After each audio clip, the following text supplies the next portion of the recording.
Info devotional channel நேயர்கள் அனைவருக்கும் அன்பான வணக்கம். இந்த தொகுப்புல 2024 ஆண்டின் முதல் மாதமான ஜனவரி மாதம் நமக்கு எப்படிப்பட்ட பலன்கள் எல்லாம் கொடுக்கும் அப்படின்னு பார்க்கலாம். இந்த ஆண்டின் முதல் மாதம் நமக்கு பல எதிர்பார்ப்புகளை கொடுத்திருக்கும். இந்த வருடத்தின் முதல் மாதமாவது நமக்கு நல்ல பலன்களை கொடுக்குமா அப்படின்னு நம்ம காத்திருக்கிறோம். இந்த ஜனவரி மாதம் 1ஆம் தேதி முதல் 31ஆம் தேதி வரைக்கும் இருக்குது.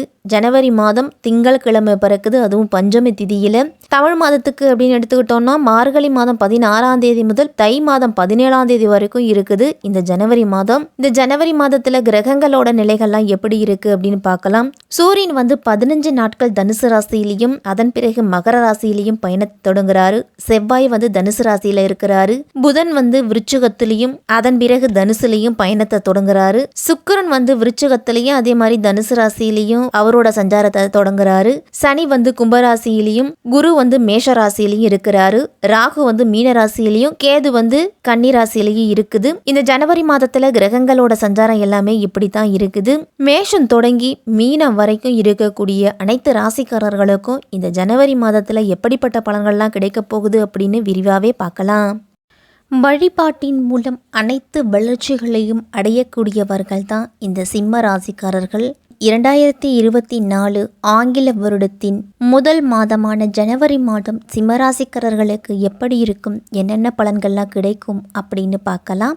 மகம் பூரம் உத்திரம் 1ஆம் பாதத்தில் இருக்கிறவங்களுக்கு இந்த மாதத்தோட கிரக நிலைகளை முதல்ல நம்ம பார்த்தோம் அப்படின்னா தனவாக்கு குடும்பஸ்தானத்தில் கேது, சுகஸ்தானத்தில் சுக்கிரன் புதன், பஞ்சமஸ்தானத்தில் சூரியன் செவ்வாய், கலத்திரஸ்தானத்தில் சனி, அஷ்டமஸ்தானத்தில் ராகு, பாக்கியஸ்தானத்தில் குரு அப்படின்னு கிரகங்களோட நிலைகள் எல்லாமே இருக்குது. சூரிய பகவானை ராசி அதிபதியாக கொண்டவர்கள் தான் இந்த சிம்ம ராசிக்காரர்கள். இந்த மாதம் எதையும் ஒரு முறைக்கு பலமுறை ஆராய்ந்து முடிவெடுப்பது நல்லது. காரியங்களில் தடை தாமதம்லாம் வரலாம். உங்களுடைய முயற்சிகளில் உடனடியாக பலன் காண்பது அரிதாக இருக்கும். எந்த ஒரு வேலைக்கும் கூடுதலாக நீங்கள் அலைய வேண்டிய சூழல் வரலாம். வாகனங்களில் செல்லும் பொழுதும் ஆயுதங்களை கையாளும் பொழுதும் கவனத்தோடு இருக்கணும். சகோதரர்கள் வழியில் ஏதேனும் பிரச்சனைகள்லாம் வர்றதுக்கு வாய்ப்பு இருக்கு. உங்கள் ராசிக்கு அதிபதியான சூரியன் 5ஆம் வீட்டில் செவ்வாயோடு பயணம் செய்கிறாரு. அதனால் அப்பாவோட சொத்துக்களை பராமரிப்பு செய்வீங்க. 15ஆம் தேதிக்கு மேலே சூரியன் 6ஆம் இடத்திற்கு வருவதால் அதிகாரிகளால் தொல்லைகள்லாம் வரலாம். பிறரோட பிரச்சனைகளில் அதிகமாக தலையிட வேண்டாம். ஷேர் மார்க்கெட் முதலீடுகளை முடிஞ்ச வரைக்கும் தவிர்த்துக்குங்க. அசையா சொத்துக்களோட சேர்க்கை அப்படிங்கிறது அதிகரிக்கும். சிம்மராசிக்காரர்களுக்கெல்லாம் கண்டகச்சனி காலம் அப்படிங்கிறதால வியாபாரத்தில் வாடிக்கையாளர்களுடன் நல்லுறவு நீடிக்கும். பொழுதுபோக்கு விஷயங்கள்லாம் ஆர்வம் அப்படிங்கிறது உண்டாகும். உடல் ஆரோக்கியத்தில் அதிகம் அக்கறை காட்டணும். எந்த விஷயமா இருந்தாலும் உறுதியுடன் செயல்பட்டாலே உங்களுக்கு அனைத்து விஷயங்களிலிருந்து சிரமங்கள் நீங்கும். வேலை தொடர்பான சவால்கள் அல்லது தனிப்பட்ட வாழ்க்கையிலே இருக்கக்கூடிய பிரச்சனை எதுவாக இருந்தாலும் பொறுமையுடனும் புரிந்துணர்வுடனும் செயல்பட்டீங்க அப்படின்னா வெற்றி நிச்சயம். வியாபாரத்திலலாம் கடினமாக நினைச்ச விஷயங்களை சிறப்பாக செய்து முடிக்கும் ஆற்றல் அப்படிங்கிறது கிடைக்கும். மாதத்தின் பிற்பகுதியில் சில முக்கிய நபர்களோட சந்திப்பால சில புதிய வாய்ப்புகள் எல்லாம் பெறுவீங்க. குழந்தைகள் விஷயத்தில் சில நல்ல செய்தியெல்லாம் கேட்பீங்க. நீதிமன்றம் தொடர்பான எந்த ஒரு விஷயத்திலையும் முடிவு உங்களுக்கு சாதகமாக வரும். மற்றவர்களிடம் சிக்கி உள்ள உங்களுடைய பணம் எல்லாமே கைக்கு சேரும். காதல் உறவை வலுப்படுத்துறதுக்கு சூழல் சாதகமாக இருக்குது. திருமண வாழ்க்கையிலெல்லாம் நல்லிணக்கத்தை நீங்கள் பராமரிப்பீங்க. ஆரோக்கியம் ஓரளவு இந்த மாதம் சீராகவே இருக்கும். குறிப்பாக விவசாயம், ரியல் எஸ்டேட் தொழில் செய்கிறவங்கெல்லாம் குறைவான லாபம் அப்படிங்கிறது உண்டு. இந்த மாதத்தில் தொழிலெல்லாம் அலைச்சல் அப்படிங்கிறது அதிகமாகவே இருக்கும். அதற்கு தகுந்த ஊதியம் கிடைக்குமா அப்படிங்கிறது சந்தேகம்தான். உங்களுடைய பொருளுக்கு சந்தையில் விலை அப்படிங்கிறது கிடைக்காததால வரவும் செலவும் உங்களுக்கு சமமாக இருக்கும். நீங்கள் எந்த அளவு விவசாயத்தில் செலவு செய்திருக்கிறீங்களோ அதை எடுக்கிறது கூட கடினமாக இருக்கும். விவசாயிகளுக்கெல்லாம் உத்தியோகத்தில் இருக்கிறவங்கெல்லாம் மேலதிகாரிகள் சொல்படி நடக்கிறது நல்லது. வீண் வாக்குவாதங்களை தவிர்த்துக்குங்க. அதுதான் உங்களுடைய முன்னேற்றத்திற்கு உதவும். குடும்பத்தில் இருப்பவர்களோட செயல்கள்லாம் உங்களுக்கு கோபத்தை உண்டாக்கக்கூடியதாக இருக்கும். இருந்தாலும் அனைவரையும் அனுசரித்து போகிறது நல்லது.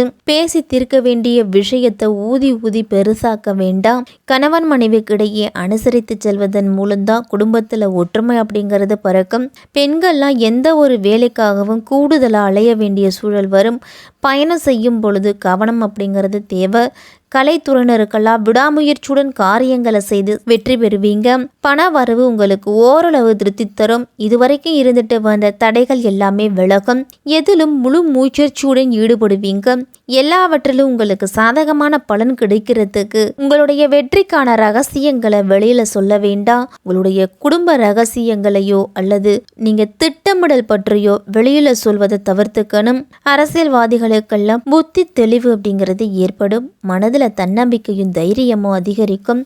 மனக்குழப்பம் அப்படிங்கிறது நீங்கனாலே நம்மளால தெளிவான முடிவு அப்படிங்கிறது எடுக்க முடியும். பண வரவால பிரச்சனை, பிள்ளைகளால பிரச்சனை, தொழிலால பிரச்சனை அப்படின்னு ஒரு சில காலகட்டத்தில் பிரச்சனைகளை சுற்றியே நம்ம வாழ்ந்துகிட்டு இருப்போம். அந்த பிரச்சனைகளுக்கெல்லாம் முற்றுப்புள்ளி வைக்கக்கூடிய அளவுக்கு தீர்வு அப்படிங்கிறது கிடைக்கும்.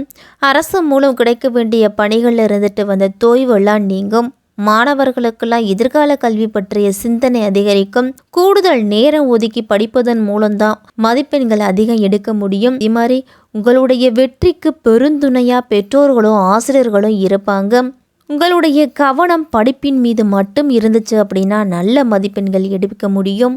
இந்த மாதத்தின் தொடக்கத்திலேயே உங்க ராசிநாதன் சூரியன் யோகாதிபதி செவ்வாயோடு இணைஞ்சு பூர்வ புண்ணிய ஸ்தானத்துல சஞ்சரிக்கிறாரு. அதனால பூர்வீக சொத்து தகராறு எல்லாமே அகலும். எண்ணிய காரியங்கள்லாம் எளிதில் நடக்கும். பொது வாழ்வில் இருக்கிறவங்களுக்கெல்லாம் நீங்க எதிர்பார்த்திருந்த பொறுப்புகள்லாம் வந்து சேரும். 4ஆம் இடத்துல புதன் சுக்கிரன் குடியிருக்கிறதால இட விற்பனையின் மூலம் நல்ல லாபம் உண்டு. சனி வந்து 7ஆம் இடத்துல அது கண்டகச்சானியா சஞ்சரிக்கிறாரு. சிம்மராசிக்காரர்களுக்கெல்லாம் கண்டகச்சனி அப்படிங்கிறதால பயப்பட வேண்டாம். சொந்த வீட்டில் சனி சஞ்சரிப்பதோடு குருவின் பார்வையும் உங்கள் ராசியில் இருக்கிறதால முடிஞ்ச வரைக்கும் காரியங்கள் இழுபறியாக இருந்தாலும் கடைசி நேரத்தில் வெற்றியில முடியும். 2ல் கேதுவும் 8ல் ராகுவும் இருக்கிறதால பொருளாதாரத்தில் சில சமயங்களில் ஏற்றமும் இறக்கமும் இருக்கும். இருந்தாலும் எதையும் சமாளிக்கக்கூட ஆற்றலும் தைரியமும் உங்களுக்கு உண்டு. சிம்மராசிக்காரர்களுக்கெல்லாம் மகம் நட்சத்திரத்தில் பிறந்தவங்களுக்கு இந்த மாதம் குடும்பத்தில் திடீர்னு கருத்து வேற்றுமையெல்லாம் வரும். முடிஞ்ச வரைக்கும் அவர்களோட சண்டை சச்சரவுகளில் ஈடுபட வேண்டாம். கணவன் மனைவிலாம் ஒருவர் புரிஞ்சுக்கிட்டு நடந்துக்கணும். சகோதரர்களுடன் கருத்து வேற்றுமையெல்லாம் வரும். சற்று அவர்களிடத்துல எச்சரிக்கையாகவும் பொறுமையையும் கடைபிடிக்கிறது நல்லது. பூர்வ நட்சத்திரத்தில் பிறந்தவர்களுக்கெல்லாம் அடுத்தவர்களுக்கு உதவிகள் செய்யும் பொழுது கவனமாக இருக்கணும். செலவு அப்படிங்கிறது அதனால அதிகரிக்கலாம். வீண் கவலை அப்படிங்கிறது வரலாம். மாணவர்களுக்கு கல்வி பற்றிய கவலையை தவிர்த்து கூடுதல் கவனத்தோடு படிக்கிறது நல்லது. உடல் ஆரோக்கியத்தில் அதிக கவனம் செலுத்தலும். வீண் அலைச்சலால கூட உங்களுக்கு உடல் ஆரோக்கியம் பாதிக்கப்படலாம். உத்திரம் 1ஆம் பாதத்தில் இருக்கிறவங்களுக்கெல்லாம் இந்த மாதம் தடை தாமதங்கள்லாம் ஒரு சில காரியத்தில் ஏற்படும். கூடுதல் கவனத்தோடு இருந்தீங்க அப்படின்னா அதை நீங்கள் தவிர்த்துக்கலாம். புதிய முயற்சிகளை இந்த மாதத்தில் தள்ளி போடுங்க. உடல் ஆரோக்கியத்தில் ஒரு சில முன்னேற்றம் இருக்கும். குடும்பத்தினாலும் பிள்ளைகளாலையும் உங்களுக்கு செலவுகள் அப்படிங்கிறது அதிகரிக்கும். எதையும் எதிர்த்து நிற்பதை தவிர்த்துட்டு அனுசரித்து போகிறது எதிர்கால முன்னேற்றத்திற்கு உதவும். சிம்மராசிக்காரர்களுக்கெல்லாம் பிரதோஷ வேளையில் சிவபெருமானையும் நந்தி பகவானையும் வழிபட்டுட்டு வாங்க. அவர்களை வணங்கினாலே உங்களுக்கு அனைத்து விதமான பிரச்சனைகளுக்கும் தீர்வு அப்படிங்கிறது கிடைக்கும். குடும்பத்தில் மன நிம்மதி உண்டாகும். இல்லத்து பூஜை அறையில் உங்களுடைய குலதெய்வ படத்தை வச்சு தினமும் காலையில் குளிச்சு முடிச்சுட்டு அவருக்கு ஒரு நெய் தீபமோ அல்லது நல்லெண்ணெய் தீபமோ ஏற்றி அவரை வழிபட்டுட்டு அனைத்து வேலைகளையும் தொடங்குங்க. உங்களுக்கு இந்த மாதம் சிறப்பாகவே இருக்கும்.